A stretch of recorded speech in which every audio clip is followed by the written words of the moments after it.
Plant hormone start किए थे। Plant hormones में हमने प्लांट हार्मोन्स क्या होते हैं ये डिस्कस किया था। इसके बाद हमने डिफरेंट टाइप प्लांट हार्मोन्स के नाम देखे थे। ठीक है, तो आपके सिलेबस में अगेन ये फर्स्ट 5 प्लांट हार्मोन हैं जिनके नाम आपने एटलीस्ट याद रखना है। ठीक है, उसके बाद ऑक्जिन के बारे में देखा था, तो ये ऑक्जिन की कुछ डिटेल्स हैं। ठीक है, इसके बाद हमने ऑक्जिन की जो डिस्कवरी है उसके बारे में बात की थी।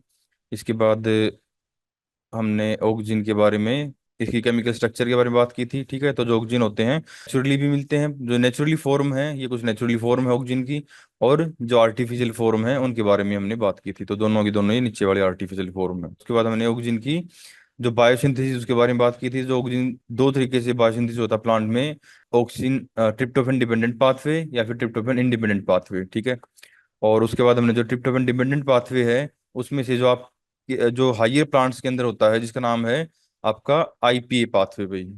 आईपीए मतलब क्योंकि जो यहाँ पर फर्स्ट प्रोडक्ट बना है this is the indole 3 pyruvic acid.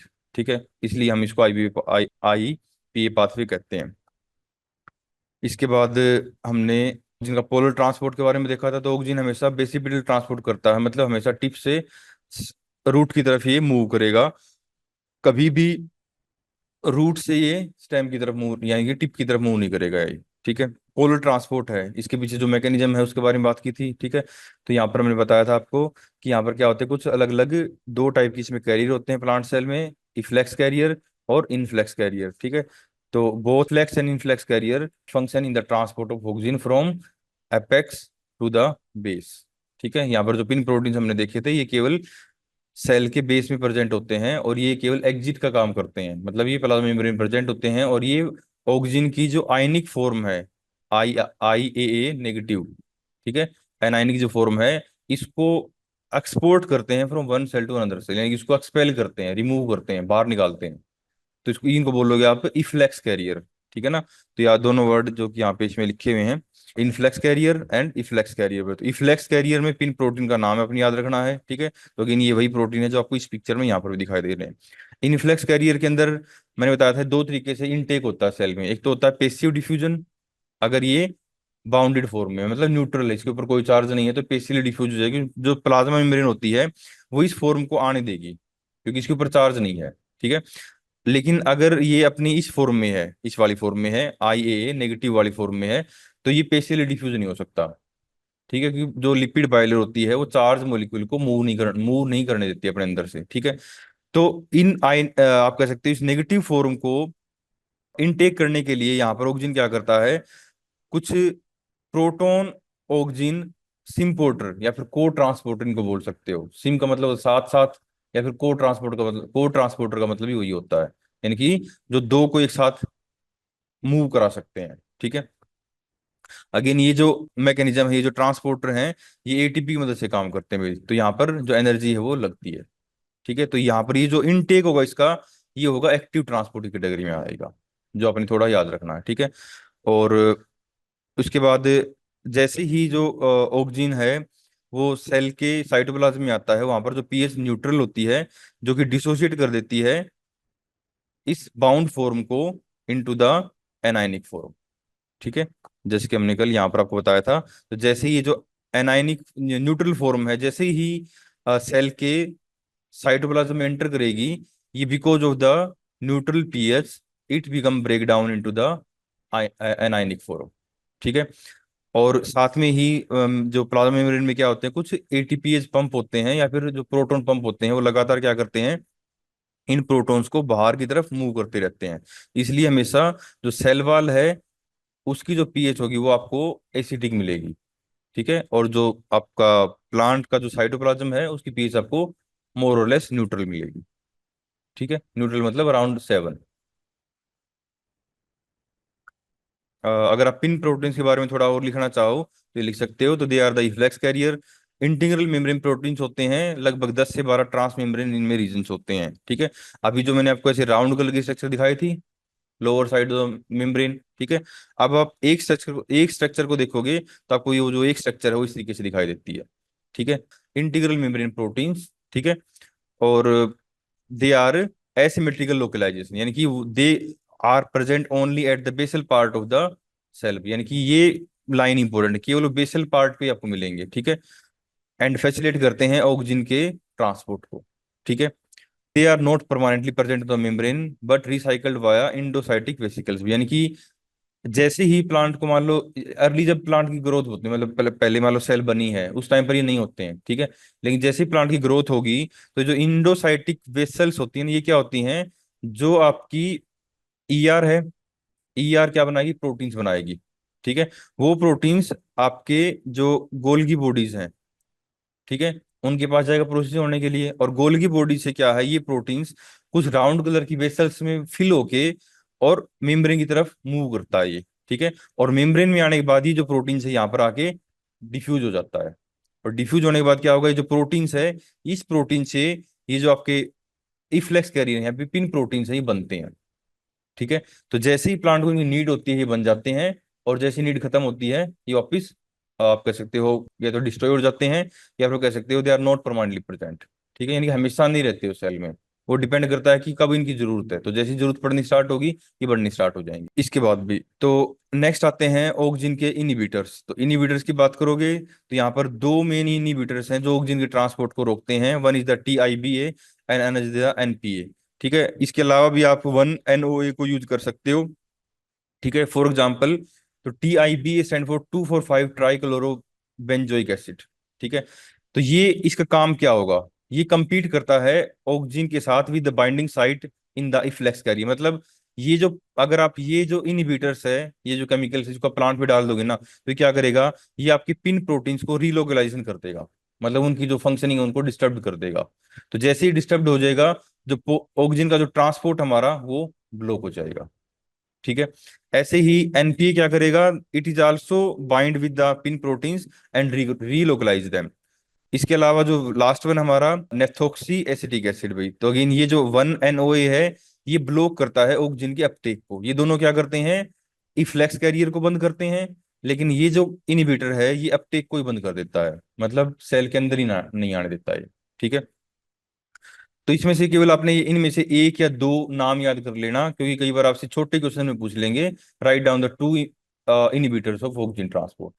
इसके बाद भाई आपके सिलेबस में है फिजियोलॉजिकल इफेक्ट ऑफ ऑक्सिन, यानी कि आपने ये जरूर याद करना है। ठीक है, ये आपसे एग्जाम में लिखना आएगा कि जो ऑक्सिन होते हैं वो क्या प्लांट पे किस तरीके से काम करते हैं, उनका मोड ऑफ एक्शन क्या है। ठीक है, ये एग्जाम में पूछता आपसे 4 नंबर में, या फिर आपका कितना 10 नंबर का था पड़ा, तो ये 6 नंबर का या 5 नंबर का आएगा। ठीक है, तो फर्स्ट फंक्शन इसका सेल इलोंगेशन भाई, ये तो हो गया सेल इलोंगेशन। ठीक है, सेल की जो लेंथ है, मान लो नॉर्मल सेल हमारी, अगर आप ऑक्सीजन से ट्रीट कर दोगे इसको, तो इसकी जो सेल की जो लेंथ है इस तरीके से बढ़नी स्टार्ट हो जाएगी।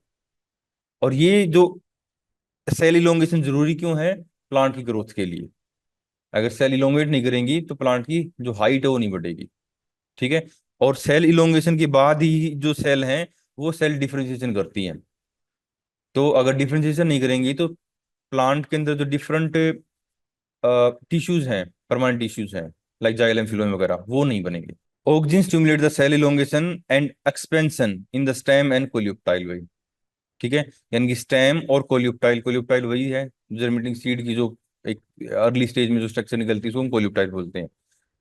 अगेन ये जो सेल इलोंगेशन होता है ये किस तरीके से होता है, मतलब इसका ये यानी कि ऑक्सीजन चलो करता है सेल, लेकिन किस तरीके से करता है। ठीक है, तो इसका जो मोड ऑफ एक्शन है उसको बोलते हैं एसिड ग्रोथ हाइपोथेसिस, यानी कि अ, यहाँ पर क्या है, अलग अलग 5 मेन इसकी प्रिडिक्शंस दी गई हैं।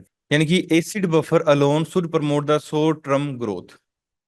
ठीक है, provided the cuticle has been abraded, abraded मतलब होता था फटना। ठीक है, to allow the proton across the cell wall. Second, auxin should increase the rate of proton extrusion, यानी कि एसिड वाल्फिकेशन। हमने भी क्या देखा था, जब ऑक्सीजन का ट्रांसपोर्ट हो रहा था, अभी याद होगा आपको, तो क्या हो रहा था कि ये मान लो हमारी प्लांट सेल थी फॉर एग्जाम्पल। ठीक है, यहाँ पर क्या थी, मेम्ब्रेन थी। ठीक है, यहाँ पर क्या थे, पिन प्रोटीन्स थे नीचे। और यहाँ पर क्या थे, आपको मैंने बताया था कुछ ATP प्रोटोन पंप होते हैं। जैसे ही ऑक्सीजन का ट्रांसपोर्ट होता है ना, तो वो यहाँ पर सेंटर में जो जो यानी कि जो हमारा क्या यहाँ पर क्या बन रहा था, IAA, ये फॉर्म आ रही थी, और ये ब्रेक हो रही थी किसके अंदर, IAA नेगेटिव के अंदर। और इस नेगेटिव के बाद ये जो प्रोटॉन्स बचे थे भाई, बने थे, ये जब ब्रेक हुआ था, इन प्रोटॉन्स को यहाँ पर जो प्रोटॉन पंप होते हैं, जो एटीपी से काम करते हैं, वो लगातार इन प्रोटॉन्स को पंप करते रहते हैं। कहाँ कहाँ पर? सेल वॉल में। ठीक है। तो क्या हो जाएगा, जो सेल वॉल है वहां पर जो एसिडिटी लेवल है वो इंक्रीज हो जाएगा, because of the proton. Simple सी बात है। ठीक है। इसके बाद अब जैसे ही ये जो एसिड कह लो या फिर जो पीएच है, मेल एसिड मतलब पीएच, तो जो पीएच है वो क्या करेगी, डिक्रीज करेगी। अराउंड 5 या फिर 4.5 के आसपास ही पीएच आ जाती है। अब इस एसिडिक पीएच के अंदर क्या होगा, plant cell wall is made up of cellulose. ठीक है। सेलुलोज माइक्रोफाइब्रिल्स, तो यहां पर क्या होंगे, सेलुलोज माइक्रोफाइब्रिल्स हैं। अब ये जो सेलुलोज माइक्रोफाइब्रिल्स है ना, ये क्या करेंगे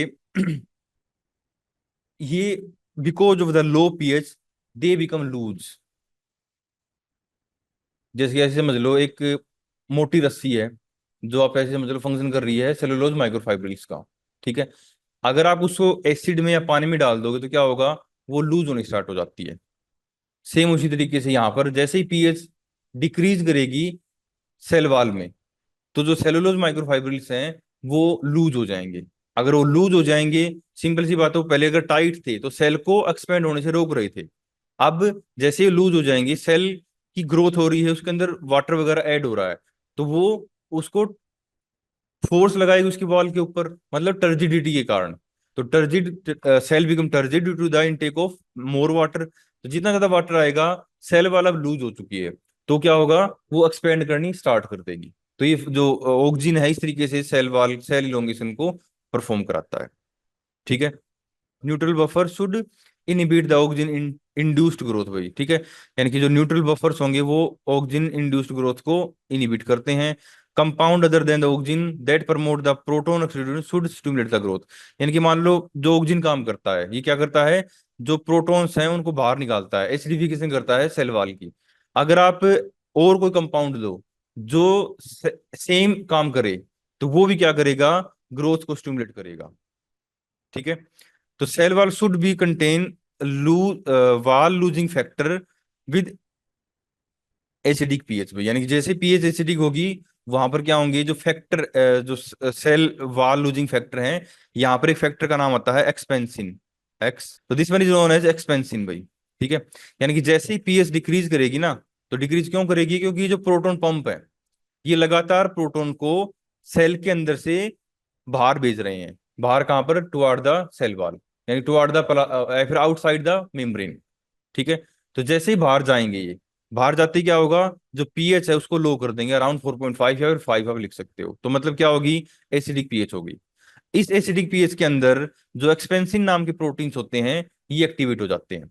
और जैसे ही एक्टिवेट होते हैं, these these expansion become activate, and after their activation they disturb the hydrogen bonding between the cellulose microfibrils, causing the laminate structure of the cell wall become loosen and reduce the rigidity of the cell elongate। यानी कि जैसे ही activate होंगे, ये cellulose microfibrils के अंदर जाके जो hydrogen bonding है ना, उनको ब्रेक कर देंगे। तो अगर वो भी सी बात है, अगर माइक्रोफाइब्रिल्स के बीच में बॉन्डिंग थी जिसके कारण वो टाइट बनी हुई थी, अब ये जो बॉन्डिंग ब्रेक हो गई, तो ये जो सेलुलोज मॉलिक्यूल्स हैं ये लूज हो जाएंगे। और जैसे ही लूज होंगे, अगेन ये अपनी जो रिजिडिटी है इसको लूज मतलब डिक्रीज हो जाएंगे, लूज कर देंगे। एंड अल्टीमेटली जो सेल हमारी वो इलोंगेट होनी स्टार्ट हो जाएगी, जैसे ही उसके अंदर वो पानी को इनटेक करेगी। पहले क्या था, देखो इससे पहले वाली सिचुएशन देखेंगे हम, जब पीएच हमारी मतलब जब तक ये एक्सपेंशन एक्टिवेट नहीं हुए थे, तो क्या था, ये हमारी सेल है। ठीक है। अब ये वाटर इनटेक कर रही है, टर्जिड हो जा रही है, लेकिन अंदर से तो फोर्स लगा रही है एक्सपेंड करने के लिए, लेकिन जो सेल वॉल है वहां पर जो सेलुलोज माइक्रोफाइब्रिल्स हैं वो बिल्कुल इसको बांधे हुए हैं टाइटली। समझ गए ना मेरी बात को आप? तो बाहर से बिल्कुल बाउंड बाउंड कर रखा है, जिसको अंदर से तो फोर्स लग रहा है, लेकिन बाहर से टाइटनेस के कारण वो सेल एक्सपेंड नहीं कर रही है, मतलब इलोंगेट नहीं कर रही है।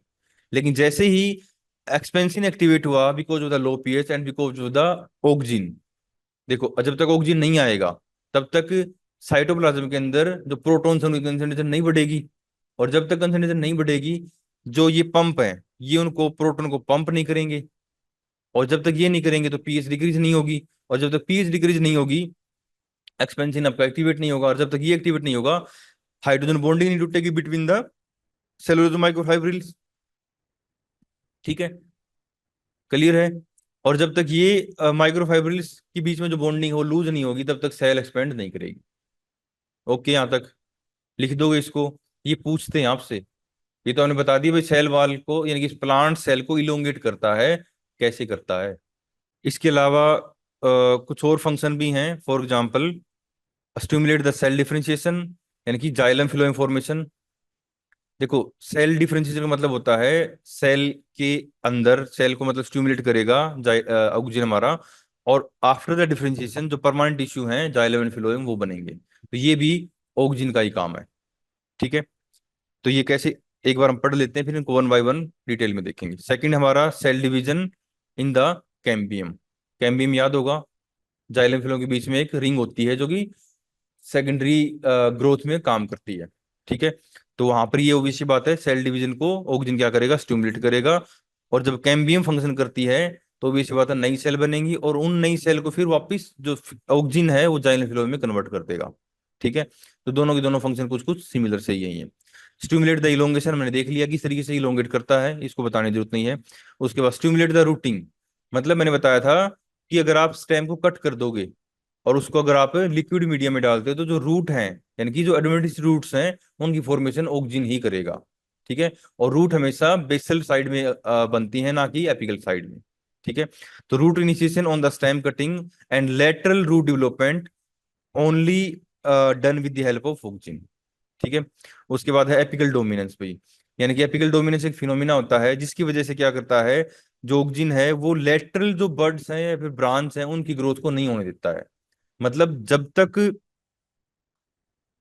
एपेक्स में, प्लांट के एपेक्स में ऑक्सीजन का लेवल हाई है, या फिर जब तक प्लांट की जो टिप है वो एक्टिव है, या फिर आप कह सकते हो बनी हुई है, ठीक है, तब तक क्या होगा, इसकी जो साइड ब्रांच है उनकी ग्रोथ नहीं होगी। तो ये जो फिनोमिना होता है इसको बोलते हैं एपिकल डोमिनेंस। ये भी आपसे, ये मोस्ट इंपोर्टेंट है, ये आपसे एग्जाम में पूछा जाता है भाई, कई बार पूछा गया और ये बनी है। ठीक है, आपके इन सारे फंक्शंस में जो मेन फंक्शन है वो आएगा आपका एपिकल डोमिनेंस। इसके बाद auxin promote the flowering as well as femaleness in the dioecious flower भाई, तो फ्लावरिंग को प्रमोट करता है, साथ में ही फीमेलनेस, फीमेल जो फ्लावर होते हैं उनकी फॉर्मेशन को इंक्रीज करता है, किसमें, डायोसिस फ्लावर में। ठीक है, मीडिएट द ट्रोपिक रिस्पॉन्स, मतलब ऑक्सिन की वजह से ही जो प्लांट की जो रूट है वो नीचे की तरफ ग्रो करती है, इसको बोलते हैं जियोट्रोपिज्म। एंड सनलाइट की तरफ मूव करती है स्टेम, इसको बोलते हैं फोटोट्रोपिज्म। ठीक है, next is the cell differentiation. So first function of the oxygen is the cell differentiation.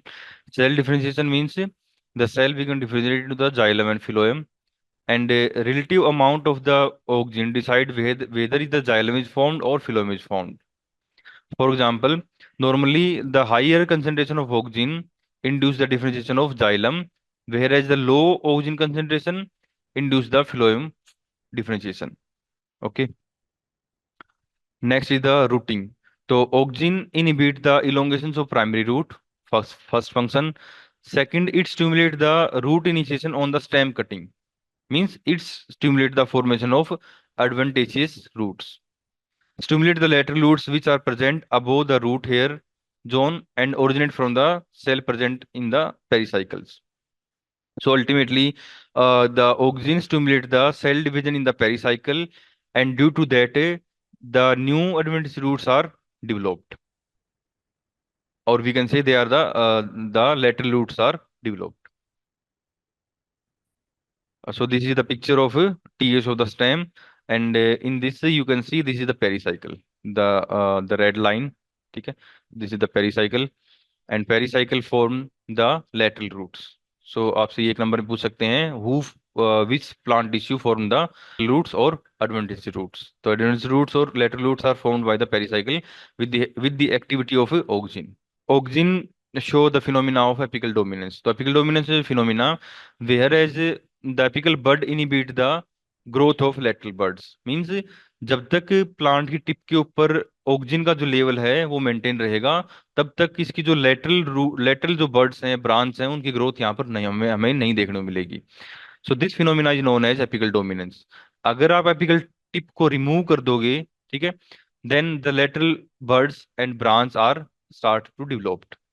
So this phenomena is known as apical dominance. So auxin in the shoot apex maintain the apical dominance by stimulating the sphygolactone synthesis, and this compound sphygolactone activate the BRC1 gene, and this BRC1 gene inhibit the lateral bud growth.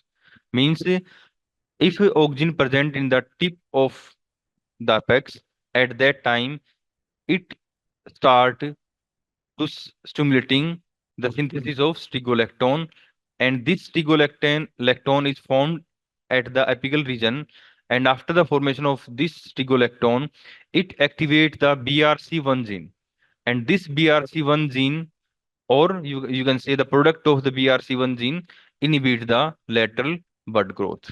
So you have to remember this concept also. The next point is the fruit set way. Transition of quiescent ovary to the rapidly growing young fruit is known as fruit set. यानी कि after the fertilization, okay, the ovary is unripened, ठीक है, and at that time this is called quiescent ovary, and when it convert into the fully functional fruit, means its wall become juicy or change its color, ठीक है, and the seeds develop inside it. So this condition is known as a fruit set, means fruit formed, and fruit auxin promote the fruit development. So this phenomena from conversion of unripened ovary to the ripened ovary, and ripened ovary is known as fruit, ठीक है. So this phenomena is done with the help of auxin, and after the fertilization the auxin are produced in the developing seeds. Fruit के अंदर क्या होते हैं, seeds होते हैं, और वो जो सीड्स होते हैं वो लगातार क्या करेंगे, ऑक्सीजन का जो प्रोडक्शन उसको इंक्रीज करेंगे, और जैसे ही ऑक्सीजन का प्रोडक्शन इंक्रीज होगा, ये जो इंक्रीज ऑक्सीजन है, ये क्या करेगा, जो ओवरी की वाल वगैरह हैं उनको स्टिमुलेट करेगा, उनको एक्टिवेट करेगा, और उनको कन्वर्ट कर देगा राइपनिंग स्ट्रक्चर के अंदर. So oxygen is produced in the endosperm and एम्ब्रो of the developing seeds. In some plant species, the seedless fruit may be induced by the treatment of unpollinated flower with the auxin, and this phenomena is known as parthenocarpy.